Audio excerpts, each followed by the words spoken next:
Olá a todos, sejam muito bem-vindos. Febre, náuseas, vômitos, rigidez na nuca e dores de cabeça. Estes são alguns dos sintomas de uma infecção grave que pode levar à morte, causada por uma ameba rara que pode aparecer em águas quentes, tais como lagos, rios, canais e piscinas públicas. Chamada de Naegleria fowleri, a presença desta ameba microscópica unicelular foi recentemente registrada no estado americano da Flórida, sendo que o nariz é o canal por onde ela penetra para o corpo humano, atingindo quase que letalmente o cérebro. Comigo tenho hoje o professor Dr. Otávio Henrique Timan, que já está connosco e teve a amabilidade de confirmar que o nome do bichinho estava certo. Ele é pesquisador do Instituto de Física de São Carlos, da USP, no grupo de cristalografia. De entre as diversas áreas e linhas de pesquisa do professor Timan, temos a biologia molecular, a cristalografia de proteínas, modelagem molecular e planejamento racional de drogas farmacêuticas. Ele também se dedica a estudos funcionais de enzimas, de ligação a RNAs, estudos moleculares e estruturais de enzimas envolvidas na via de síntese de selenocisteínas e a parasitologia molecular e estrutural. Muito bem, este é o nosso convidado de hoje para nos falar sobre este bichinho, sobre esta ameba. Porquê? Porque o professor Timan tem também uma pesquisa em andamento relacionada com esta ameba. Esse estudo que inclui o professor Timan e outros pesquisadores, nomeadamente pesquisadores da saúde pública das Canárias, tem pesquisadores da Universidade Federal de São Carlos, e um dos estudos que o professor, que este grupo de pesquisadores já publicou na revista Pathogens, e que realmente tem a ver com, em inglês, o título vai-nos levar exatamente a esta notícia que foi um dos destaques do jornal Estado de São Paulo. Isolation of Naegleria spp from a Brazilian water source. Professor Timan, muito obrigado por ter disponibilizado esse seu tempo para falar connosco. É um prazer, Rui, é uma honra. A honra é nossa.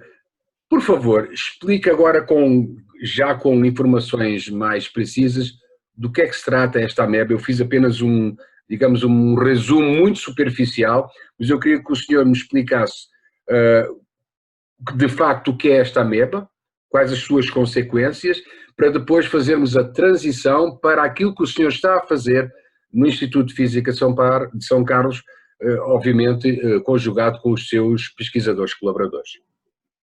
Perfeito, Rui. É um prazer. Obrigado pelo convite. De fato, é uma ameba que ocorre por sorte, né?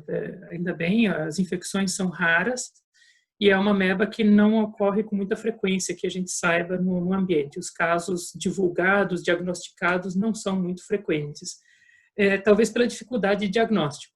Como você mesmo elencou e você fez um excelente resumo, é um organismo microscópico que gosta de viver em águas mais aquecidas, então se encontra em piscinas aquecidas também, de clubes ou furôs, águas termais, piscinas termais, e as pessoas se banham, né? Quando se banham nessas piscinas, acaba entrando água pelo nariz. E quando essa ameba ganha a nossa via respiratória, que tem uma série de mucosas nas nossas vias, feitas para absorver várias coisas, esses micro-organismos ganham o cérebro, né? Eles conseguem invadir a barreira natural que existe entre o cérebro e o resto do corpo e se alojam no cérebro. Alguns dos sintomas que você mencionou se parecem muito com uma meningite, né? Então, a náusea, a dor, rigidez na nuca, e tudo se parece muito com uma meningite. Mas são sintomas muito comuns, que as pessoas levam em consideração como sendo um mal-estar, uma gripe, o início de gripe, algo assim.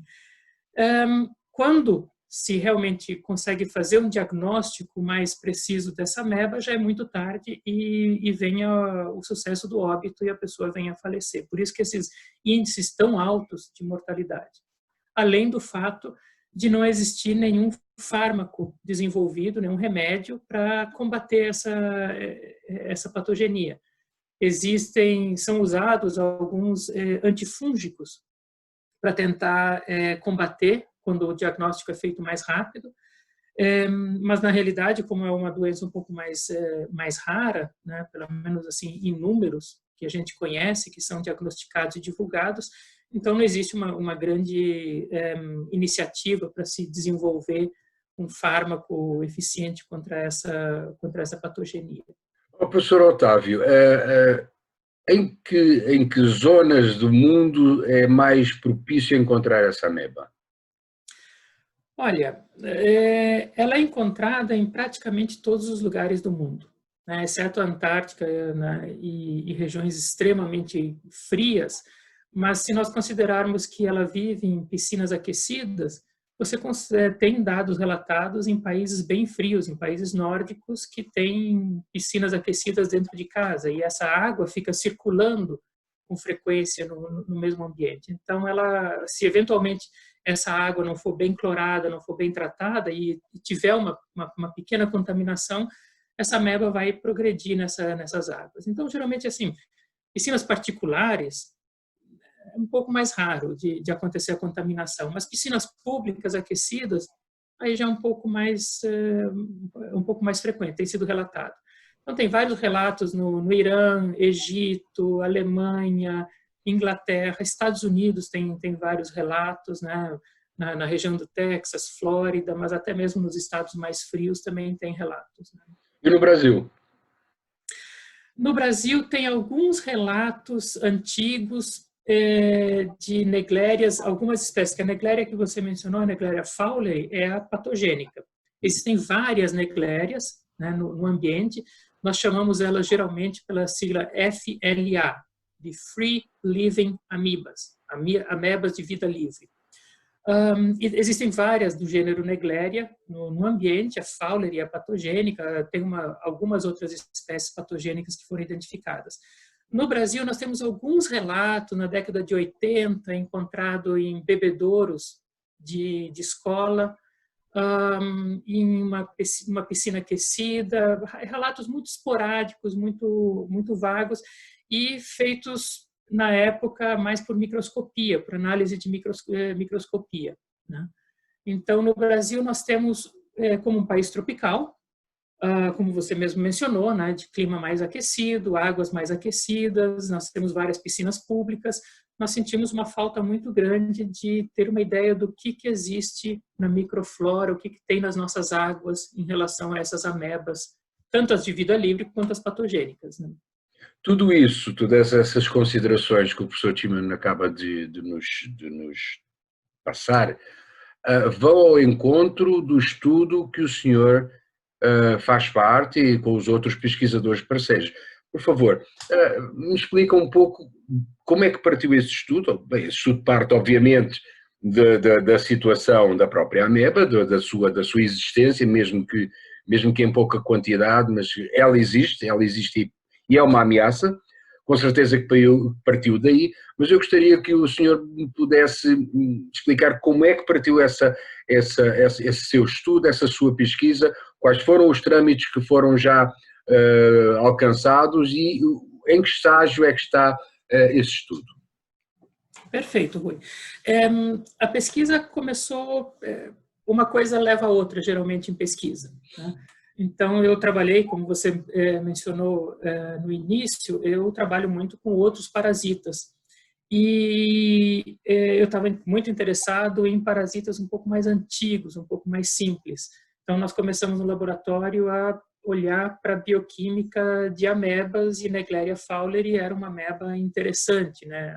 A irmã dela, né, se podemos dizer nesses termos, né, uma outra espécie, Negléria gruberi, que não é patogênica, então nós podemos ter no laboratório com facilidade, sem risco de trabalhar, nós começamos a cultivar para estudar a bioquímica dela.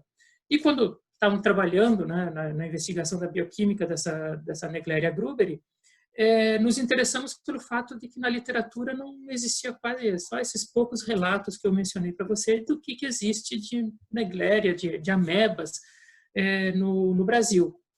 Então, eu submeti um projeto para a FAPESP, dentro da chamada de projetos Biota, que tem a função, né, o objetivo de mapear a flora e a fauna do estado de São Paulo, uma iniciativa muito interessante, muito importante.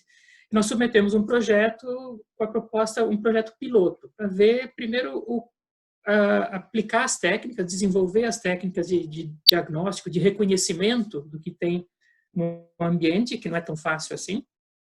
E nós resolvemos usar como alvo, primeiro alvo desse projeto, o nosso rio aqui, o Monjolinho, que passa pela cidade de São Carlos. É um rio muito interessante, porque nós temos a cabeceira dele, que não é contaminada, né? Começa no campo, e ele passa pela cidade de São Carlos e tem uma estação de tratamento de esgoto, né? Então, nós temos os vários ambientes diferentes, né, de contaminação de água desse rio. Então, nós resolvemos usar esse rio como nosso alvo principal, com dois objetivos. Primeiro, né, o nosso rio aqui da cidade de São Carlos, então nós quisemos saber o que existe de amebas nesse rio, e depois também, com isso, desenvolver toda a tecnologia para a gente poder expandir isso no futuro, no passo seguinte, para outros rios, outros olhos d'água também de interesse, para explorar melhor o que existe nesses ambientes, né? Então, essa pesquisa iniciou como um projeto menor, um projeto piloto, e nós já identificamos no rio Monjolinho diversas amebas interessantes, inclusive algumas espécies patogênicas, né, presentes principalmente nas regiões mais contaminadas do rio, né, ou seja, contaminadas com esgoto domiciliar nesse rio, né. Então, nós encontramos algumas espécies que nos indicam que existem bactérias, amebas patogênicas nessa água. Na cabeceira, não identificamos nada de muito relevante, o que faz muito sentido, né? Então, agora, o próximo passo que nós estamos fazendo agora é sequenciar o genoma das mais interessantes, para a gente poder realmente dizer elas são as patogênicas, como elas se parecem com as outras, né? Se elas são muito diferentes, elas são muito próximas, né? Como que elas evoluíram, talvez. E depois, a intenção, né? A gente está submetendo um outro projeto agora um pouco maior para a FAPESP, para expandir agora essa nossa busca para outras regiões, outras fontes de água, tanto no rio Monjolinho, como outras fontes de água no estado de São Paulo, para ter uma ideia melhor do que nós temos aqui no estado. Essas amebas patogénicas que vocês encontraram no rio Monjolinho, elas são um risco à saúde? São. São um risco à saúde. E qual é o risco? Como é que se faz a transmissão? A gente sabe que temos o rio Monjolinho, temos áreas, como o senhor mencionou, temos áreas de grande poluição. Qual é o risco? Como é que a ameba pode sair do seu habitat, daquele habitat aquoso, e passar, por exemplo, a ser um risco para a população? Perfeito. Pode. O risco existe. Nós não chegamos ainda a procurar a Santa Casa e os hospitais médicos para poder ter um acesso, para ter uma ideia de quantas pessoas, se existem pessoas que foram infectadas em São Carlos e não foram diagnosticadas, algo assim, né? Isso é uma coisa que eu gostaria muito de poder fazer. Mas o risco existe, mas se você olhar para o nosso rio Monjolinho, ele de fato não é um rio que as pessoas usam muito para recreação. Nem muito para pesca, para falar a verdade, eu nunca vi ninguém tentando pescar nesse rio, principalmente na região mais contaminada, na região da cidade. É raro eu ver alguém muito perto desse rio. Então, nesse sentido, o nosso contato humano com esse rio, com essas regiões mais contaminadas, acho que é uma barreira para a contaminação da população. Depois da estação de tratamento de esgoto, nós já tivemos muita dificuldade de detectar amebas de vida livre.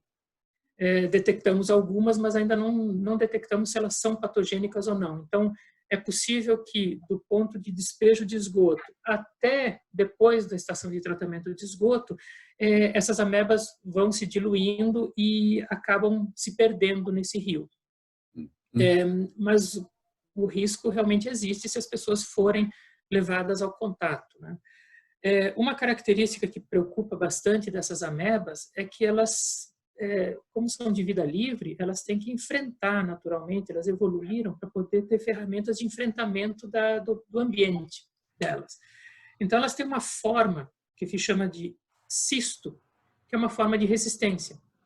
Então, ela pode ficar nessa forma de resistência por muito tempo, dentro do solo, seca, em ambientes aparentemente impossíveis de uma ameba viver.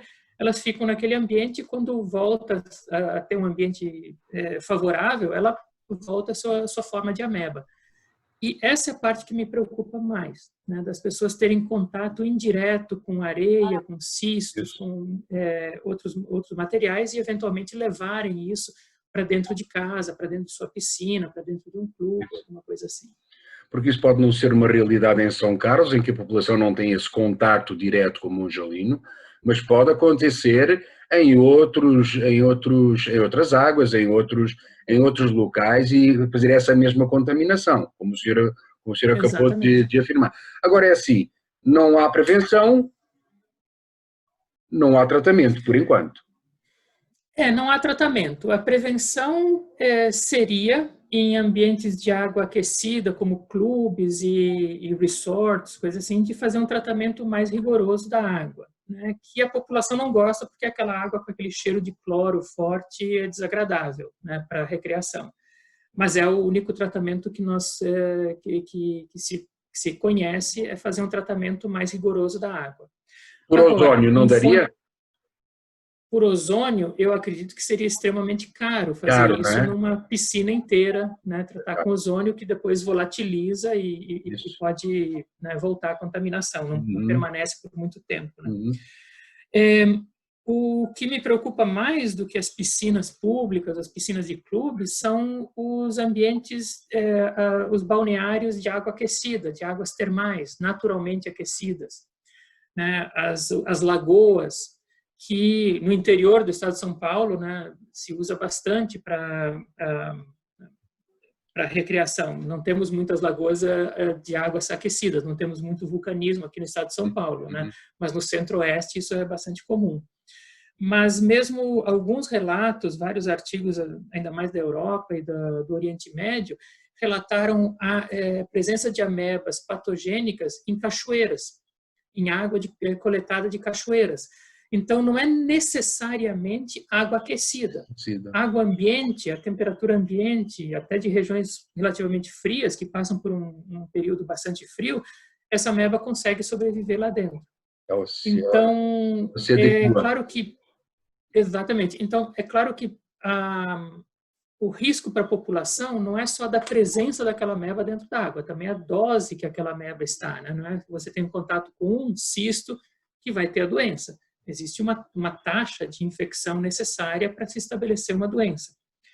Vários fatores são necessários. Mas o fato de ter encontrado, né, e nós temos um país continental que tem as maiores bacias hidrográficas do mundo e que não está tratando muito bem dessas bacias hidrográficas, né, então eu acho que é alguma coisa que me desperta uma certa preocupação, né, de termos, né, uma palavra que é muito comum hoje em dia, né, nesses últimos meses, né, uma subnotificação, um subdiagnóstico de casos de ameba, né, contaminação com ameba fowleri. Com certeza que o seu interesse também estará, e já que é uma das suas linhas de pesquisa, com certeza que esse interesse que eu vou falar deve estar em paralelo digamos, com as suas pesquisas, que é o desenvolvimento de novos fármacos. É uma aposta também que o senhor está fazendo nesse sentido? No momento, assim, a curto prazo, não, realmente não. Porque, assim, é um plano que certamente tenho, e a comunidade que estuda amebas no internacional é muito pequena, né? São muito poucos pesquisadores que estudam amebas de vida livre e as patogênicas. Mas e essa comunidade tem essa preocupação, sim, de desenvolver um fármaco, mas no momento o interesse principal é tentar descobrir o que nós temos aqui no Brasil. Qual é a presença? Se é um risco realmente muito grande ou se nós temos sorte por vários outros motivos de termos poucas dessas amebas presentes nas nossas áreas de contato, né, de contato principal. Para desenvolver um fármaco, nós vamos precisar passar por uma outra etapa, né, de identificar alvos moleculares interessantes e testar drogas com essas amebas, né? Então, é uma preocupação que nós temos, é um interesse que nós temos, mas eu acho que primeiro a gente está preocupado em saber o que é descobrir que o que nós existe. temos no Brasil, exatamente, né? Qual é o nosso risco? Qual é o né, risco, de fato. exatamente. Exatamente. Neste estudo que foi publicado, com o apoio da FAPESP, como eu já afirmei, o senhor está integrado num grupo vasto de pesquisadores de diversas instituições. O senhor poderia mais ou menos dar assim uma ideia de o que é que cada universidade está contribuindo para este projeto? Sem dúvida. Então, o projeto começou, né, nós somos do Instituto de Física, né, como você colocou, um grupo de cristalografia de proteínas. Então, quando nós pensamos nesse projeto, nós logo pensamos, bom, vamos ter que procurar alguém, né, da área ambiental para nos ajudar. Então, a professora, a professora aqui da UFSCar nos ajudou, participou do projeto, e ela é limnologista, né, especializada nessa área de limnologia, e nos ajudou a identificar e a fazer toda a caracterização da água e fazer as coletas de água, que foram muito importantes para nós termos uma ideia de qual é o ambiente que nós estamos coletando essa água e podermos categorizar esse ambiente de uma forma mais precisa, mais adequada. Professor Odete. Obrigado. Professor Odete. Me deu um branco, que falha minha. A professora Odete Rocha. Bom, e ela também foi convidada, né, a participar da futura etapa do projeto também. E, eventualmente, nós entramos em contato com o professor Jacob Morales, da Universidade de La Laguna, nas Ilhas Canárias, que ele é um pesquisador já de longa data, que trabalha há muito tempo com amebas de vida livre e tem vários trabalhos publicados em caracterização de ameba de vida livre do ambiente. Então, nós o contactamos, inclusive para que a aluna que encabeçou esse projeto, a Natália Carla Bellini, aluna de doutorado do nosso instituto, ela pudesse passar um tempo lá no laboratório do professor Jacob, para poder desenvolver e aperfeiçoar algumas técnicas de separação desses organismos. Porque o que nos interessa não era só extrair o DNA desse micro-organismo da água e caracterizar ele molecularmente. Nós precisamos ter o micro-organismo vivo no laboratório para podermos estudar agora o que nós temos aqui no Rio Monjolinho. Então, o professor Jacob foi muito importante nessa etapa, de ajudar a fazer esse isolamento, essas técnicas de isolamento que parecem simples, mas realmente não são, demandam muito tempo e muita experiência para olhar no microscópio o que nós temos na placa, o que nós temos naquela água e poder isolar aqui. Então, essencialmente, foram esses dois grandes grupos que nos ajudaram, né, que foram grandes parceiros nesse projeto. E que vão acompanhar, com certeza, que há a probabilidade de acompanhar este projeto já mais para a frente em outras etapas, não é? Sem dúvida, sem dúvida. Professor Timman, para concluirmos esta entrevista, eu vou fazer uma pergunta assim meio complicada. Se calhar até nem é tão complicada para o senhor. Eu sei, e quem conhece o professor Timman sabe perfeitamente bem que o senhor é um apaixonado, é um defensor até à última consequência, e todos nós devíamos seguir esse exemplo, é um defensor do meio ambiente. O que é que falta ao Rio Monjolinho? O que falta ao Rio Monjolinho? Coitado, falta tanta coisa para o Rio Monjolinho, nós tiramos tanto dele e damos tão pouco de volta, tão pouco de coisas boas, mas falta, bom, primeiro, uma política de preservação do entorno do Rio Monjolinho. Há coisas que não tem como voltar atrás, né? As marginais, logo na beira do Rio Monjolinho, são uma solicitação para inundações e para problemas sociais enormes. Mas o entorno do Rio Monjolinho foi todo ele, né, desmatado e construído, né? E não só na cidade, no município de São Carlos, mas em toda a sua extensão, desde a cabeceira, tem pastos e plantações ao longo do Rio Monjolinho, que vem maltratando muito esse rio. Também foi identificado, né, tem um estudo muito interessante de um grupo da UFSCar, que fez um mapeamento na cidade de São Carlos dos pequenos rios que são afluentes do Rio Monjolinho. E eles estão passando pela cidade de São Carlos, e a cidade de São Carlos construiu sobre eles e interrompeu muitos desses rios. Então, nós tiramos muito dessa bacia hidrográfica que alimenta o Rio Monjolinho e que, infelizmente, agora está represada pelas nossas fundações, pelos nossos prédios na cidade de São Carlos. E, finalmente, né, o que nós vemos no Brasil todo, né, São Carlos não é uma exceção, apesar de nós termos uma estação de tratamento de esgotos aqui funcionando, a gente despeja muito lixo industrial, esgoto doméstico dentro desse rio, in natura praticamente. É só andar um pouco pela cidade de São Carlos ao longo do rio que nós sentimos o efeito disso, né, o cheiro disso no ambiente. Então, acaba faltando, né, uma certa atenção em não jogar essa água contaminada que vem, né, no nosso caso que nós estamos falando aqui, vem contaminado também com vários patógenos, inclusive neclérias, né, patogênicas, mas outros patógenos também, vírus e assim por diante, é despejado no rio e isso, em muitos casos, pode ser levado ao longo do rio inteiro. Então, essencialmente, eu diria que é uma política pública que olhe para o rio não como um esgoto a céu aberto, mas como realmente um curso d'água importante para a cidade e para o meio ambiente do nosso entorno todo. Professor Otávio Tiemann, muito obrigado por esta entrevista, obrigado pelos esclarecimentos que trouxe, não só da ameba comedora de cérebros, como dizem os americanos, mas principalmente eu agradeço por ter-nos explicado a pesquisa tão importante que o senhor e os seus pares estão fazendo em termos da saúde pública, ao fim e ao cabo. Gostaria de deixar... Muito obrigado, Rui. Obrigado pela oportunidade de conversar com você.